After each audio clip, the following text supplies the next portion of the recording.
संविधान बचाने की लड़ाइयां लड़ रहे तमाम तरह के लोगों को और इस लड़ाई को मजबूत करना, वक्फ की संपत्तियों को छीनने की इस कोशिश के खिलाफ, संविधान की धार्मिक स्वतंत्रता की एक अधिकार के खिलाफ, मुस्लिम समुदाय के टारगेटिंग के खिलाफ, समाज के अलग अलग हिस्सों के लोगों को एक साथ ले आना और संविधान बचाने की इस मुहिम को मजबूत करने के लिए मैं आयोजकों का शुक्रिया अदा करता हूं। मैं आज के मौके पे याद करूंगा अब प्रोफेसर अली खान महमूदाबाद को पहले, जिनको आप लोगों ने देखा होगा पिछले दिनों जिस तरह से सोशल मीडिया पोस्ट के चलते जिस तरह से उनको गिरफ्तार किया गया, जिस तरह से मुकदमे लगाए गए, वो हमको पता है, कि हम सभी लोग जानते हैं ये क्यों हो रहा है। एक तरह से ये बोलने की आजादी के खिलाफ है, एक तरह से ये इस सरकार से सवाल पूछने के खिलाफ है, लेकिन सबसे ज्यादा ये इसलिए है क्योंकि वो एक मुसलमान है।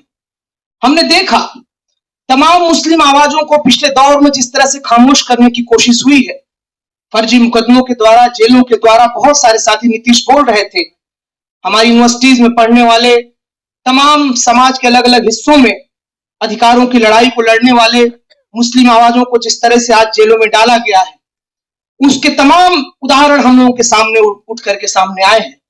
और उसी कड़ी में मैं देखता हूं कि आज के दौर में जो पूरी राजनीति और सत्ता की सीढ़ी मुस्लिम समुदाय की आवाजों के खिलाफ, मुस्लिम समुदाय के खिलाफ निर्मित करने की कोशिश की जा रही है, उसी कड़ी में यह वक्फ संशोधन कानून है, वक्फ जो कानून लाया गया उसी कड़ी में है। हम मुस्लिम आवाजों को खामोश करेंगे, हम मुस्लिम समुदाय के खिलाफ, मुस्लिम समुदाय के अधिकारों को संरक्षित करेंगे, उसको कहीं ना कहीं रोकेंगे। ये पूरी कोशिश आज इस वक्फ की संपत्ति जो कानून है इसके भीतर लाई गई है। 2006 में सच्चर कमेटी ने कहा था कि जो आपकी वक्फ की संपत्तियां हैं उनका योगदान, उनका सीधा योगदान मुस्लिम समाज के कल्याणकारी योजनाओं से जुड़ा हुआ है, मुस्लिम समाज की बेहतरी के लिए इसका इस्तेमाल होता है। इसलिए जो वक्फ की अधिकार है उनको एक तो वक्फ को और ज्यादा संसाधन प्रोवाइड करने चाहिए, वक्फ के अधिकारों को और कानूनी मजबूती दी जानी चाहिए, ताकि मुस्लिम समाज के भीतर जो उनकी बेहतरी के लिए जो काम किए जा रहे हैं उन कामों को और मजबूत किया जा सके। लेकिन ठीक उसका उलट किया जा रहा है। ये जो कानून बना ये ठीक इसके उलट है। और ये देखने की बात है, ये सोचने की बात है कि क्यों है। ये इसीलिए है क्योंकि कहीं ना कहीं वक्फ की संपत्तियों पर जिस तरह से छीनना चाहते हैं वो मुस्लिम समुदाय की बेहतरी को एक तरह से रोक देना चाहते हैं, मुस्लिम समुदाय की बेहतरी के लिए किए जा रहे कामों को रोक देना चाहते हैं।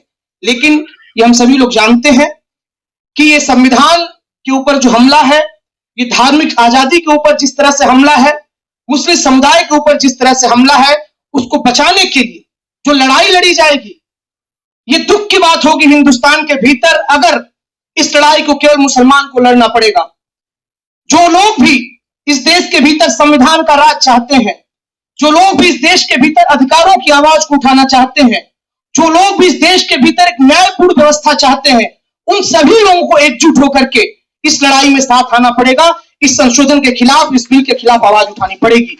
ये लड़ाई केवल मुसलमानों की लड़ाई नहीं हो सकती, ये लड़ाई उन सब की होगी जो संविधान चाहते हैं, जो न्याय चाहते हैं, जो अधिकार चाहते हैं। इसलिए आइए मिल करके इस लड़ाई को हम लोग लड़ें, आइए मिल करके इस लड़ाई को हम लोग मजबूत करें। हम इस संशोधन के खिलाफ जितनी आवाज उठाई जा सकती थी उन आवाजों को उठाया। हमने देखा किस तरह से जेपीसी के भी उठाए गए सवालों को इन्होंने दरकिनार कर दिया।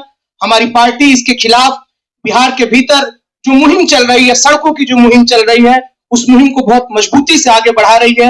हमारे सांसद संसद के भीतर इन आवाजों को मजबूती से उठा रहे हैं। मैं इस उम्मीद के साथ और इस भरोसे के साथ कि जब भी इस लड़ाई को आगे बढ़ाने की जरूरत होगी हम सभी लोग एक साथ रहेंगे। हमारी पार्टी सीपीआई में लिबरेशन कंधे से कंधा मिला करके इस लड़ाई में आप सबके साथ खड़ी रहेगी। जहां जब भी जो मौका मिलेगा हम इस लड़ाई को मजबूत करेंगे। हम वक्फ के इस कानून के खिलाफ अपनी आवाज तेज करेंगे, संविधान का अधिकार और न्याय की लड़ाई को और मजबूत करेंगे। एक्सपीरियंस ने मुसलमानों को और हम जैसे मुसलमानों को जिन्होंने अपने अपनी जवानी में या अपनी बहुत अर्ली स्टेज में ये सारी चीजें अपनी रोजमर्रा की जिंदगी में, कॉलेज में, दफ्तर में, सरकारी दफ्तरों में अपनी शहरियत पे और अपनी इज्जत नफ्स पे हमला महसूस किया है। जब हम सीए को देख चुके हैं कि वो सड़क पे स्ट्रगल करे, ये अपने आप में एक सवाल है जो हम सबको अपने आप से करना चाहिए। यहाँ जो लोग बैठे हैं या मैं जहाँ से आता हूँ, हम सबको ये एहसास होना चाहिए कि हम जब ये बात कहते हैं कि मुसलमानों को अब सड़क पे स्ट्रगल करना चाहिए और लड़ाई सड़क पे लड़नी चाहिए, तो क्या मुसलमान इस वक्त ये अफोर्ड कर सकते हैं कम्युनिटी के तौर पे?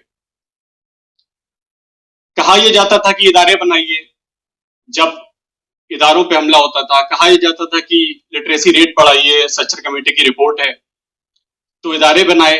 और वक्फ के बारे में जो आज कहा जा रहा है, सरकार का जो वर्जन है कि मुसलमानों का अपलिफ्टमेंट इन संपत्तियों से नहीं हुआ, तो अलीगढ़ मुस्लिम यूनिवर्सिटी और जामिया मिलिया से बड़ी मिसाल वक्फ संपत्तियों की और क्या मिलेगी, जो हर साल हजारों ग्रेजुएट्स इस कंट्री को दे रही हैं, जिन्होंने एक से एक नगीने इस मुल्क को दिए हैं। ये क्या है? ये वक्फ प्रॉपर्टीज है। तो वक्फ का इससे अच्छा इस्तेमाल और क्या होगा? तो अब ये बात कहना कि इदारे बनाए जाएं, अब ये बात कहना कि तालीमी बेदारी लाई जाए, अब ये बात कहना कि यूपीएससी कोचिंग चलाई जाए मुसलमानों के लिए, अब ये बात कहना कि डॉक्टर और इंजीनियर बनाए जाए, ये सब बेमाना और बेसूद महसूस होता है। क्योंकि हमने देखा है कि कैम्ब्रिज यूनिवर्सिटी से पीएचडी किया हुआ एक शख्स जिसका नाम अली खान महमूदाबाद है, उसको उठा के जेल में डाल दिया गया है। हमने देखा है कि जामिया से पढ़ा हुआ एक शख्स जिसका नाम मीरान हैदर है, वो पिछले 5 साल से जेल में। जेएनयू से पढ़ा हुआ शख्स जिसका नाम शर्जील इमाम है, जिसका नाम उमर खालिद है, वो जेल में। तो क्या मुसलमान इस वक्त ये अफोर्ड कर सकते हैं एक कम्युनिटी के तौर पे कि वो सड़क पे स्ट्रगल करें? मेरा ख्याल है कि मुसलमानों के पास इसके अलावा और कोई रास्ता नहीं है कि वो रेसिस्ट करें, और ये बात हम अच्छी तरह जानते हैं। कम्युनिटी के तौर पे we have no other option left but to resist, and we are doing that at the cost of our lives. हम अपनी जानों पर खेल के ये काम कर रहे हैं कि हम रेसिस्ट कर रहे हैं।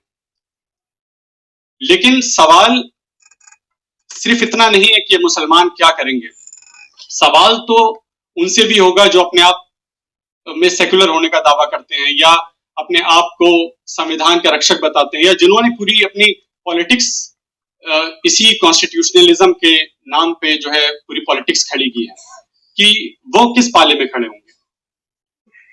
उत्तर प्रदेश ने समाजवादी पार्टी को, जिस उत्तर प्रदेश के मुसलमानों ने जो मैंडेट दिया है समाजवादी पार्टी को, सवाल तो ये होगा कि समाजवादी पार्टी उस मैंडेट का क्या करेगी।